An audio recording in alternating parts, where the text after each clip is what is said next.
আজকের বিকেলের গল্পটা আপনাদের সাথে। আসসালামু আলাইকুম। আগামীকাল থেকে রমজানের পবিত্র মাস শুরু হচ্ছে। সবার ঘরে ঘরে রমজানের প্রস্তুতি। রমজানের জন্য সব কিছু অর্গানাইজ করা থাকলে কাজ করা একটু ইজি হয়ে যায়, সাথে আমরা বেশি বেশি সময়ও ইবাদতে দিতে পারি। রমজানের বাজারগুলো সব অর্গানাইজ করে রাখছি। আজকে আমার হেল্পিং হ্যান্ড আসেনি, তাই একটু চাপেও পড়ে গেছি। এইদিকে আমার পুচকু পাখিটাও আমাকে হেল্প করছে। এরপর শুরু হলো সন্ধ্যার নাস্তার প্রস্তুতি। আজকে বানাচ্ছি পাটিসাপটা। আমি খুব একটা এক্সপার্ট না, তবে পাটিসাপটাটা মোটামুটি ভালোই পারি।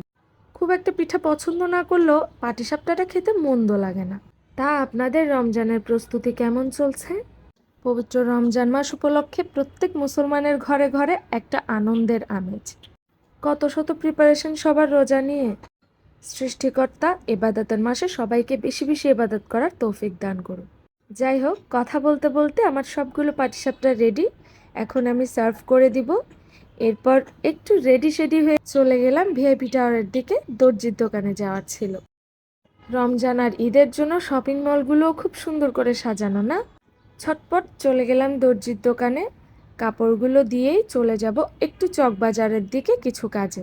চকবাজার যেহেতু গিয়েছি, কাজ সেরে আসার পথে এই মিনি ফুচকা তো খেতেই হবে। ওকে দেন, আজকের সন্ধ্যা আমার এতটুকুই। সবার সন্ধ্যা কেমন কাটলো জানাবেন। Thanks for watching.